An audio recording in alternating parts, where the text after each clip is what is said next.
Bonjour à vous, alors dans cette vidéo on va voir tous les travaux qu'il y a effectués dans les fruitiers donc pour le mois de mai. Alors c'est un mois très important, de toute façon tous les mois d'été sont très importants, il y a beaucoup de choses à faire, donc nous allons voir ça tout de suite. Alors vous savez qu'au mois de mai on a toujours des risques de gelée, avant les seins de glace il faut faire très attention. Donc les seins de glace c'est le 11, 12, 13 mai, donc avant cela il faut faire très attention, si vous pouvez protéger vos arbres fruitiers etc. Ce n'est que mieux. Alors les nuisibles commencent à attaquer évidemment. Alors il faut surveiller les fourmis parce que les fourmis effectivement elles commencent à venir faire leur élevage de pucerons. Alors vous avez plusieurs possibilités, mettre de la terre de diatomée au pied pour les empêcher de monter, de la glu sur le tronc.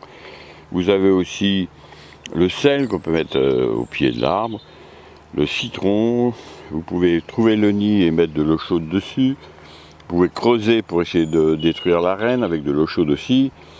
Et puis un mélange, j'ai vu ça dernièrement, un mélange de bicarbonate de soude et de sucre glace. Voilà, vous pouvez donner aux fourmis. Alors comme toujours, je conseille au pied des arbres d'enlever l'herbe, toujours, et de mettre un peu d'engrais si vous n'en avez pas mis.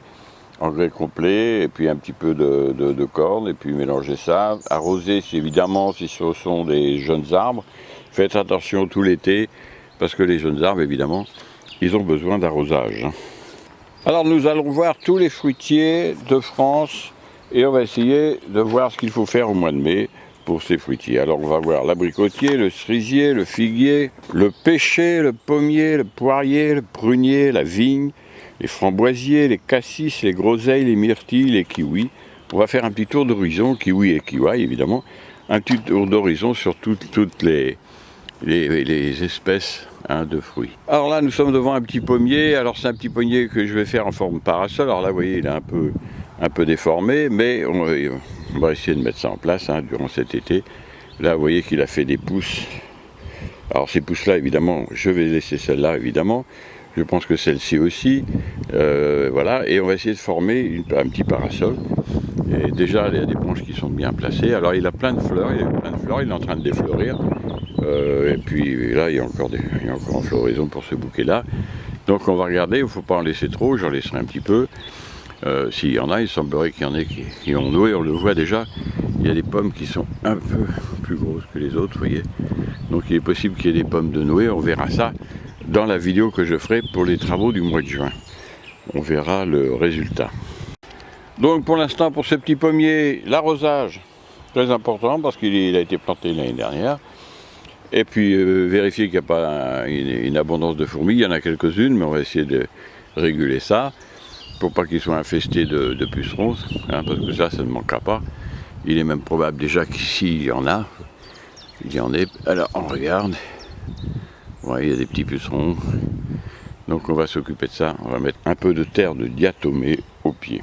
Alors là nous sommes devant un figuier bifère, c'est-à-dire que normalement il y a des figues fleurs qui vont apparaître sur les branches.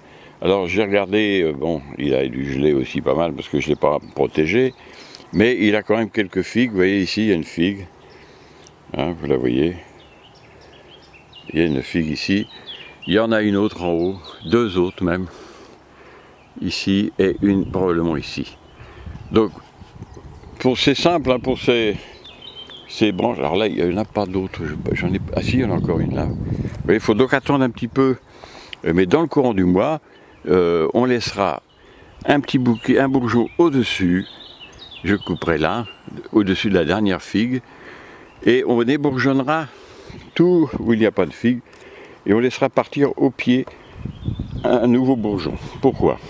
Quand on va cueillir ces figues-là, vers le mois de juillet, ici, voilà, quand on va cueillir ces figues-là, au mois de juillet, on va couper sur le bourgeon le plus près possible du sol. Une fois cueilli, ce bois ne nous sert à rien. Il repartira, on laissera partir, de toute façon, je vous ferai voir cela, un bourgeon du pied pour remplacer celui-ci qui ne restera pas. Alors vous trouverez cette taille évidemment dans mon livre sur la taille des figuiers, mais oui c'est simple, vous enlevez tous les autres bourgeons qui vont se développer là, vous laissez évidemment les figues que vous avez récoltées au mois de juillet, vous taillez à une feuille au-dessus, alors il y en a encore une petite là, on laisse un petit rameau partir, vous taillez au-dessus, et puis on pincera ce bourgeon au-dessus. Alors vous voyez c'est une bonne surprise, il y aura des petites figues et ça c'est vraiment super. Hein, c'est vraiment super. Alors l'abricotier a gelé évidemment comme d'habitude. Bon bah écoutez, il n'y a pas grand chose à faire avant la fin juin. On le laisse pousser et puis on le surveille évidemment. Il faut le tailler un peu le pied, il y a des repousses assez normales sur les abricotiers. Donc de l'entretien, de la surveillance. Il n'y a pas de fruits, donc on n'est pas embêté avec ça. On regarde qu'il n'y ait pas de parasites et puis qu'il ne soit pas envahi aussi lui de pucerons. Et puis sinon, on le laisse pousser tranquillement. On regardera ça aussi dans la vidéo du mois de juin. Alors le kiwi, lui, bien sûr, il a gelé. Hein, ça se voit, tout a gelé. Alors il était couvert de boutons. Alors il reste miraculeusement ce bourgeon-là qui n'a pas gelé. Vous voyez, il a des petites fleurs. On va manger un peu de kiwi. Au lieu d'en manger des centaines, on n'en mangera qu'un petit peu. Mais enfin, on aura l'occasion d'y goûter encore cette année. Alors vous voyez ici, par exemple, un petit bourgeon qui a plein de fleurs. Hein, il a donc, lui, il a 3 et 2, 5, 6 petits kiwis qui vont pousser. Par contre, les bourgeons qui repoussent, eux, ne font pas de fleurs. Hein. C'est ça le sale problème. Alors ça, c'était un miraculé. Vous voyez, il a aussi quelques boutons. Il en était couvert, mais tout a gelé. Mais bon, on va pouvoir y goûter, c'est déjà ça. On va pas se plaindre. Tout a gelé, vous voyez, on voit bien les petits rameaux ici sont gelés. Mais vous voyez, il repart au bout, donc il n'y a pas de souci. Il va se remettre en place. Alors ici, un figuier unifère en cordon. Alors il n'y a rien à faire puisqu'il a été taillé cet hiver. On voit que les rameaux sont bien démarrés. Alors normalement, sur ces rameaux doivent apparaître des figues fin mai, début juin. Et donc là, on a juste au mois de mai à le laisser se développer lui. Et on verra qu'au mois de juin, il y a plusieurs choses à faire. Je vous montrerai ça dans la vidéo des travaux du mois de juin. Donc pour le figuier, on laisse pousser, on attend. Le figuier unifère, on attend que les rameaux se développent. Et on verra à ce moment-là ce qu'on fait des rameaux qui n'ont pas de figues, etc., etc. Alors le petit cerisier parasol, eh bien il a fleuri abondamment. Donc maintenant, on voit quelques cerises qui commencent à apparaître. Vous voyez, ici par exemple. Hein, une petite cerise ici. Donc il y en a d'autres ici. Hein. Le temps a été plutôt beau au moment de la floraison, donc on peut espérer, vous voyez les cerises on les voit bien, hein. Donc ils sont loin d'être encore finis, mais vous voyez, ça commence à bien évoluer, donc il devrait y avoir pas mal de cerises cette année, et tant mieux pour le propriétaire, parce que ce cerisier-là ne m'appartient pas, c'est moi qui le taille, mais il ne m'appartient pas, et là apparemment, cette année, il est couvert de cerises. Alors quoi faire? Ben, pour l'instant, on attend la fin du mois de juin aussi. Il commence à faire des pousses, et là par contre, on verra donc pour les travaux de juin, je ferai cette vidéo des travaux de juin fin mai, on verra déjà les grandes pousses, et ce qu'on a à faire pour, améliorer la forme, c'est-à-dire le faire encore plus large, et aussi faire la taille en verre. Alors, même chose que pour les autres arbres, hein, on surveille, on regarde. Alors là, évidemment, il y aura la protection des oiseaux à partir du mois de juin pour la récolte, hein, ça faut faire attention à cela. Les fourmis, etc., etc. Pour l'instant, il n'y a pas de souci, donc on surveille, beaucoup de surveillance au mois de mai. Donc on voit que cet arbre est magnifique et puis qu'il se développe bien, qu'il est couvert de fruits, donc c'est vraiment l'idéal dans un potager, parce que dans un verger, parce qu'effectivement là franchement dans un jardin c'est fabuleux, hein, c'est à ma hauteur. Je peux cueillir les fruits à ma hauteur, et c'est vraiment fantastique. Nous voyons ici que les groseilliers sont en pleine floraison, hein, donc vous voyez même déjà les petites groseilles. Donc voilà. Pour l'instant, il n'y a rien à faire aussi. Surveillance, évidemment, pour le froid. Là, il y a plein de groseilles. Vous voyez que la taille fonctionne bien, il y a des groseilles partout. Et je vous expliquerai dans la vidéo pour le mois de juin ce qu'il y a à faire fin juin pour les groseilliers. Hein, donc c'est vraiment, vous voyez, il y a des fleurs partout. Il y a même maintenant, on voit les petites groseilles. Pour les cassis, c'est la même chose. Il y a des cassis. Hein, on voit. Alors là, celui-ci, il est un peu moins... il ne m'appartient pas, celui-ci. Il est un peu trop à l'abri des arbres, vous voyez, il y a plein d'arbres au-dessus. C'est pas forcément la meilleure chose, mais enfin, il a encore beaucoup de fruits cette année. Donc c'est que du bonheur. Hein. Ces petits arbres-là, c'est merveilleux. Ces petits fruits sont très bons pour la santé. Hein, c'est vraiment exceptionnel. Les framboisiers, eh bien les framboisiers, la taille a été faite évidemment. Alors là, ils vont commencer à sortir des boutons à fleurs. On le voit, on voit les tout petits boutons qui commencent à apparaître ici. Là, on les voit encore mieux ici, vous voyez. Alors évidemment, il faut les attacher, ça c'est très important.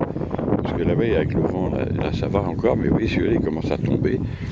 Alors j'ai des poteaux que je vais bien fixer, remettre des ficelles, etc. Parce que là, ils vont casser, ils vont plier sur le bois. Là, ceux-là sont un peu plus en avance, vous voyez. Hein, ces framboisiers-là, c'est pas la même variété. Ils ont déjà des beaux boutons. Donc, il faut les attacher. Là, vous voyez, il y a une petite structure. Pas besoin de faire un truc très, très élaboré. 4 poteaux, une ficelle, et puis comme ça les évite de tomber. Alors, ceux-là sont un peu moins hauts, déjà, évidemment, c'est moins compliqué. Mais là, ceux-là qui font... Alors là, je ne mets même pas d'engrais naturel, rien, ça pousse tout seul, vous voyez. Ici, dans ce sol-là, c'est vraiment... Ils adorent ça. Donc, il faudra regarder ça au mois de juin aussi. Alors, un petit coup d'œil sur le pêcher qui avait été greffé à l'automne 2020. Eh bien, vous voyez, il a des petites pêches. Regardez ça, comme c'est beau. Vous voyez la petite pêche ici, hein, elle est belle. Il a 2 pêches, alors c'est magique. Hein, oui, sa petite arme comme ça, alors l'autre je sais pas, faut que je la retrouve. Je sais plus, elle est là, oui. Donc on a ici 2 pêches sur ce petit arbre tout petit. Il y a eu plus de fleurs, mais alors il commence à y avoir des fourmis, enfin je m'en occupe. Et donc vous voyez qu'il se développe bien. Il est magnifique. Donc on va s'occuper de ça. Donc qu'est-ce qu'il n'y a rien à faire pour l'instant au mois de mai. Par contre on aura du travail à faire pour la taille de formation et de fructification en fin juin. Là c'est pareil, je vous expliquerai exactement ce qu'il faut faire. Alors le kiwi ici est complètement gelé. Il y a des pousses qui repartent. C'est un kiwi à voir, d'un gros, hein, des gros verts, mais c'est gelé, complètement gelé, donc pas de fleurs cette année. Il repart un peu du pied. Mais voilà, il n'y a rien à faire évidemment, on le laisse pousser. Celui-ci est plus jeune, hein, il a gelé aussi, mais vous voyez qu'il repart bien. Hein, surtout au pied, là il fait des belles pousses. Donc on laisse pousser tout ça, on attend que ça se développe. Il n'y a pas de souci. Alors pour le pêcher, donc vous voyez ce pêcher que j'ai protégé dans cet abri là, eh bien il est couvert de pêche. Hein, donc vous voyez, il y a plein de petites pêches partout. Hein, donc ça va aller bien. Hein. Il y a des petites pêches partout. Donc vous voyez, c'est impeccable. Il y a des petites pêches un peu partout. Donc, lui, il n'y a pas de souci. Alors, qu'est-ce qu'il y a à faire? Pour l'instant, on attend aussi. Il faut surveiller. Il y a un peu de cloque, mais il n'y a pas grand-chose. Hein. Donc, j'enlève les feuilles quand il y a la cloque, le plus possible. Mais bon, c'est rien, c'est pas grave, ça. Alors, je rappelle que ces coquilles d'œufs sont faites justement pour protéger l'arbre de la cloque. Je ne sais pas si c'est ça, mais en tout cas, cet arbre est très fragile au niveau de la cloque, et comme vous le voyez, il n'y en a quasiment pas. Et vous voyez, même ici, vous voyez, il y a des pêches, hein, c'est vraiment super. Donc je ne sais pas combien il y en a, on verra ça plus tard. Alors, là, pour l'instant, on ne touche pas, on laisse pousser, on surveille juste, vous voyez, il y a une feuille ici, cloque. Donc on enlève tout ce qui est suspect. Et puis voilà, donc faire un petit tour de temps en temps. Et puis on laisse pousser on fera un petit point fin mai, donc dans la vidéo des travaux du mois de juin. Et je vous dirai exactement après ce qu'il y a à faire pour le mois de juin. Alors le prunier plein vent mirabellier, alors il a beaucoup gelé, mais il reste des prunes. Hein, il en reste quand même pas mal. Il a gelé à 81%, mais il y avait tellement de prunes, vous voyez qu'il en reste. Alors on attend aussi. Le mois de mai, c'est un mois de surveillance. Alors il est envahi encore une fois par les pucerons. Tous les ans, c'est la même chose. Mais je laisse faire, et comme il y a tout ce qu'il faut, il y a quand même une biodiversité importante dans ce coin. Donc on laisse faire, on regarde un peu ce qui se passe. Et là, il y aura quand même de la prune. Donc je vous montrerai dans la prochaine vidéo des travaux du mois de juin, les différentes tailles à faire sur le prunier comme sur les autres arbres. Là, le mois de mai, c'est vraiment un mois de surveillance. Et puis, on regarde protection aussi s'il y a des cas de gel, parce que je vous rappelle que jusqu'au 15 mai, il faut faire attention. Même après, parfois, mais enfin, disons, jusqu'au 15 mai, il faut faire attention au gel. Alors sur la vigne, au mois de mai, ce qu'il faut faire, c'est enlever les bourgeons anticipés qui commencent à pousser à l'aisselle des feuilles. Vous voyez ce petit bourgeon qui apparaît ici, ben, il faut l'enlever. Alors là, évidemment, il est tout petit, mais vous verrez que ça il se développe très rapidement. Et franchement, alors ça c'est des petits bourgeons parasites. Ici, on les enlève aussi, parce que les porteurs de grappes, il faut qu'ils soient tout seuls, hein, sur chaque coursonne. Hein, vous voyez, là, il a une grappe, 2 grappes. Celle-ci, elle a une grappe parce qu'elle est plus proche, etc., etc. Donc il faut surveiller les bourgeons anticipés. On regarde, vous voyez, il y en a un beau là, il commence à se développer. Vous les enlevez. C'est tout ce qu'il y a à faire au mois de mai, donc c'est un travail important. Et alors pour le mois de juin, je vous dirai ça dans la prochaine vidéo, il y aura une taille très importante en juin à faire. Hein, donc celui-ci, il a plein de grappes, vous voyez, qui sont en gestation. Et on verra déjà dans la prochaine vidéo fin mai pour les travaux de juin, toute l'évolution de ces merveilleux pieds de vigne. Alors ce pommier, lui, s'est bien développé. Par contre, je vais vous montrer un peu l'influence. Alors là vous avez une paroi qui enlève une bonne partie du soleil, surtout le matin. Et le côté droit, vous voyez, il n'a pas eu du tout de fleurs. Cette année, il a eu donc des fleurs de l'autre côté. Alors pourquoi, comment l'interpréter? Ben simplement parce qu'il n'a pas eu assez de chaleur et de lumière l'année dernière. Alors il se développe cette année. Si l'année est bonne, l'année prochaine, il y aura une quantité de fleurs bien plus importante. Donc qu'est-ce qu'il faut faire? Eh bien on va voir ça aussi le mois prochain. Et il faudra surveiller au mois de mai tous les bourgeons qui partent des bouquets à fleurs, hein, pour ces pommiers poiriers. Et puis on verra en juin la nécessité de tailler tous ces rameaux. Je vous expliquerai exactement comment il faut faire le mois prochain. Donc le mois de mai, c'est aussi beaucoup de surveillance. Et il faudra bien faire attention, la prochaine vidéo, tous les travaux qu'il y a à faire, c'est très important. Je vais vous faire remarquer aussi que ce rameau qui était vertical et qui n'avait aucun bourgeon qui avait percé, le fait de le mettre à l'horizontale, ben, tous les bourgeons sont apparus, vous voyez. Alors c'est une promesse de fleurs pour l'année prochaine ou dans 2 ans. Et vraiment, ça fera vraiment 2 étages complets recouverts de boutons à fleurs. Donc toujours pareil, fourmis, parasites, etc. On surveille, on protège du gel éventuellement s'il y en a encore. Et puis voilà, surtout dans certaines régions de France, hein, nord de la France, basse montagne, etc. Il faut toujours surveiller jusqu'au 15 mai au moins les risques de gelée. Alors un petit coup d'œil sur le pied de vigne en pot, eh bien vous voyez il y a des grappes de raisin. Alors c'est la même chose, vous voyez, il y a des grappes de raisin partout, hein. Il n'y a pas de problème. Alors on surveillera aussi les bourgeons anticipés. Je ne sais pas s'il en a déjà. Je n'ai pas regardé pour l'instant. Eh bien non, pour l'instant j'en vois pas. Mais vous voyez qu'il y a des grappes partout. Donc dans la prochaine vidéo, regarde ça, regardez un peu, c'est vraiment magnifique. Vraiment magnifique. Alors dans ce petit pot, il y aura, je ne sais pas, je vous dirai ça dans la prochaine vidéo, mais il y aura bien une vingtaine de grappes. Pour un petit pot comme ça, c'est vraiment magnifique. La floraison du poirier a réussi, donc on continue, on surveille, on regarde un peu ce qui se passe. Mais pour l'instant, tout va bien, hein, il n'y a rien de particulier à faire. Pour le poirier, vous voyez, la nouaison est en train de se mettre en place. Donc c'est merveilleux. Il y a des dizaines de poires dans ce poirier. C'est vraiment, là il est un peu en contre-jour, on a du mal à voir, mais il y a vraiment des quantités de poires considérables. Donc on attend, pareil en mai, donc on surveille, on protège, et puis on essaye de se débarrasser des parasites, si possible. Alors dans ce poirier-là, il y a la bonne nouvelle, c'est que mon petit greffon de William, il a une poire, il a fait un petit bouquet de fleurs, il a une poire. Et ce poirier à battre, eh bien, il n'y en a pas tellement cette année non plus. On fera mieux l'année prochaine parce qu'effectivement, oui, là quand même, hein, là j'ai pas eu le temps de faire la pollinisation avec le pinceau, mais j'ai eu la chance quand même d'avoir, grâce à ces petites abeilles, hein, qui ont travaillé un petit peu, mais elles préfèrent les autres fleurs que les fleurs de poirier. Donc l'année prochaine, je les enfermerai une matinée de temps en temps pour qu'ils butinent mon poirier. En tout cas, il y a un peu de poire à battre et surtout, il y a une poire sur ma greffe, une poire William ici.